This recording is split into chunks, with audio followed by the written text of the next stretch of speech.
साल 2012 में केंद्र और हरियाणा में कांग्रेस की सरकार थी। उस वक्त दिल्ली में बीजेपी के बड़े नेता हरियाणा के एक मंत्री के खिलाफ प्रदर्शन कर रहे थे। इन नेताओं के हाथ में एक बैनर था जिस पर अरेस्ट गोपाल कांडा और जस्टिस फॉर गीतिका शर्मा लिखा था। 12 साल बाद अब समय का पहिया घूमता है और केंद्र और हरियाणा में बीजेपी की सरकार है। बीजेपी ने हरियाणा में चुनाव से पहले गोपाल कांडा के साथ गठबंधन का ऐलान कर दिया है। ये ऐलान सिरसा में खुद मुख्यमंत्री नायब सिंह सैनी ने किया है। सैनी के इस ऐलान के बाद हरियाणा से लेकर दिल्ली तक सवाल उठ रहे हैं कि आखिर ऐसी क्या नौबत आ गई जो बीजेपी को कांडा का साथ लेने की जरूरत पड़ गई। चलिए गोपाल कांडा और बीजेपी के गठबंधन का आपको थोड़ा सा लॉजिक समझाते हैं। सिरसा लोकसभा में विधानसभा की कुल 9 सीटें हैं, जिसमें नरवाड़ा, सिरसा सदर, एलानाबाद, रायना, डवबाली, कालनवाली, रतिया, फतेहाबाद और टोहना क्षेत्र आते हैं। 2019 में 2 पर बीजेपी, 2 पर कांग्रेस, 2 पर जेजेपी, 1 पर इनेलो और एलएचपी और 1 पर निर्दलीय को जीत मिली थी। 2024 में सिरसा का समीकरण बदल चुका है। इस बार 9 की 9 सीटों पर कांग्रेस ने बढ़त बनाई। सिरसा को कुमारी शैलजा का गढ़ माना जाता है। शैलजा हरियाणा में कांग्रेस की तरफ से मुख्यमंत्री के दावेदारों में से एक है। यही वजह है कि बीजेपी ने सिरसा साधने के लिए गोपाल कांडा को साथ लिया है। कांडा वर्तमान में सिरसा विधानसभा सीट से विधायक है। सिरसा सीट पर बीजेपी पिछले चुनाव में तीसरे नंबर पर थी।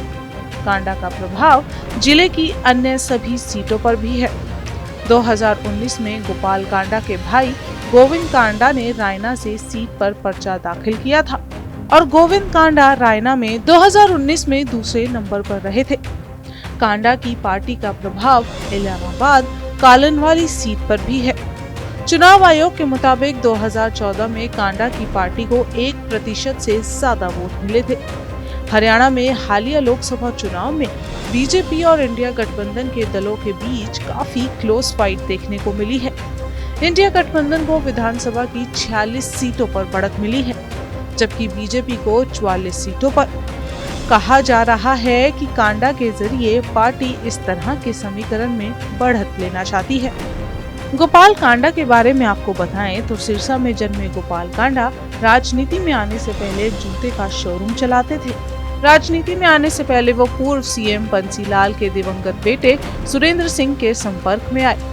कहा जाता है कि कांडा ने सुरेंद्र के साथ रियल एस्टेट की दुनिया में कदम रखा। ओम प्रकाश चौटाला की सरकार आई तो कांडा सुरेंद्र का साथ छोड़ इनेलो की गाड़ी में सवार हो गए। 2009 के चुनाव में कांडा की किस्मत चमकी। इनेलो से टिकट नहीं मिलने के बाद भी कांडा ने निर्दलीय पर्चा दाखिल कर दिया और क्षेत्र में संपर्क और समीकरण के दम पर वो चुनाव जीत भी गए। इसी बीच हरियाणा में बड़ा खेला हो गया। किसी भी पार्टी को बहुमत नहीं मिला। कांग्रेस के भूपेंद्र सिंह हुड्डा ने निर्दलीयों को साधना शुरू किया। कांडा समर्थन देने को तैयार हो गए, लेकिन गृह महकमा लेने की शर्त पर सरकार बनाने को आतुर हुड्डा ने उन्हें हरियाणा का गृह राज्य मंत्री बना दिया। कांडा की इसके बाद दुनिया ही पलट गई। हालांकि ये ठाट ज्यादा दिनों तक नहीं चल पाई।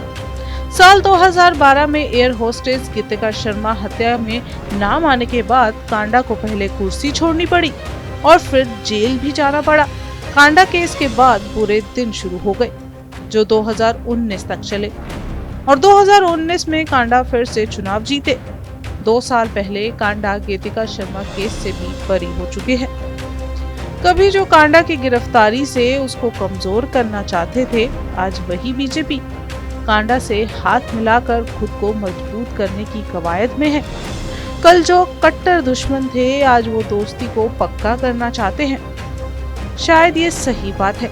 चुनावी जंग में सब वाजिब है।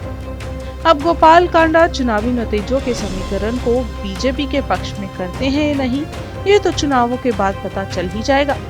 लेकिन आप इस गठबंधन को कैसे देखते हैं, हमें कमेंट करके जरूर बताएं।